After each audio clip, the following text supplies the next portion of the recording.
বাংলার মাটি, মানুষ আর ঘামের গন্ধ মাখানো তুলির জাদুকর শিল্পী এস.এম. সুলতান।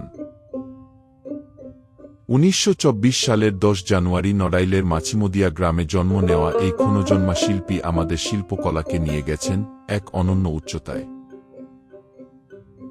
বাংলাদেশের শিল্পকলায় এস.এম. সুলতান কেবল একজন চিত্রশিল্পীই নন, তিনি ছিলেন এক স্বকীয় ও বিদ্রোহী ধারার প্রবর্তক। ২০২৪ সালে তার জন্মশতবর্ষ উপলক্ষে দেশে এবং বিদেশে বিশেষ অনুষ্ঠানমালার আয়োজন করা হয়। তার মধ্যে বাংলাদেশ শিল্পকলা একাডেমির ২৫তম জাতীয় চারুকলা প্রদর্শনীর সাথে বিশেষ সংযোজন হিসেবে এস.এম. সুলতানের সৃষ্ট শিল্পকর্ম এবং ব্যবহৃত জিনিসপত্র নিয়ে প্রদর্শনী, শতবর্ষে সুলতান অন্যতম একটি আয়োজন।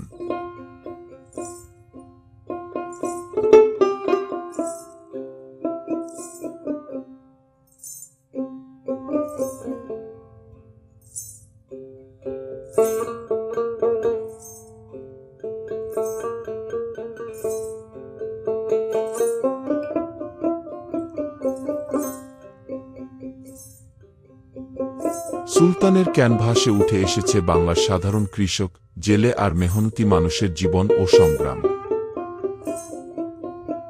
তিনি বাংলার গ্রামীণ জীবনকে কোনো করুণার চোখে নয়, বরং পেশিবহুল ও বীরত্বপূর্ণ অবয়বে উপস্থাপন করেছেন। তার দর্শনে কৃষকই হল পৃথিবীর প্রকৃত রূপকার ও অধিপতি। তিনি গাছের কষ, শিমুল গাছের আঠা, মাটির রং এবং বিভিন্ন ভেষজ উপাদান মিশিয়ে নিজের বিশেষ রং তৈরি করতেন। এমনকি তিনি বাঁশের কঞ্চি বা পাটকাঠির মাথায় পশুর লোম বেঁধে নিজের তুলিও বানিয়ে নিতেন। প্রচলিত দামি ক্যানভাসের বদলে তিনি সাধারণ পাটের চট ব্যবহার করতেন।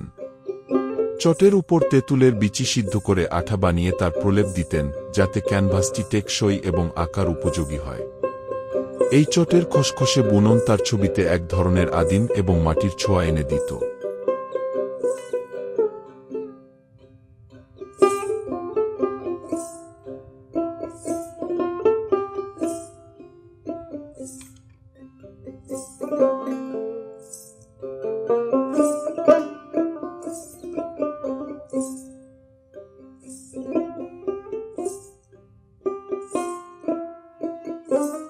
সুলতানের ছবির অন্যতম বৈশিষ্ট্য হল শক্তিশালী ও মোটা আউটলাইন।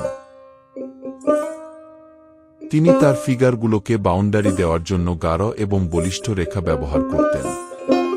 এটি মূলত গ্রামীণ পটচিত্র বা লোকশিল্পের একটি আধুনিক রূপ, যা তার ছবিকে দৃঢ়তা প্রদান করত। তার শিল্পকর্মে লালচে, তামাটে, খয়েরি, গেরুয়া এবং কালচে রঙের আধিক্য লক্ষ্য করা যায়। এই রঙগুলো সরাসরি বাংলার মাটি এবং মানুষের গায়ের রঙের সাথে মিশে যায়।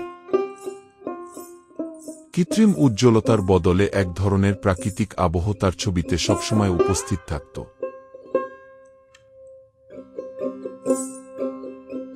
সুলতানের এই পদ্ধতিগুলো প্রমাণ করে যে তিনি কেবল একজন শিল্পী ছিলেন না, বরং একজন শিল্প গবেষকও ছিলেন, যিনি বাংলার প্রকৃতি থেকেই শিল্পের রসদ সংগ্রহ করতেন।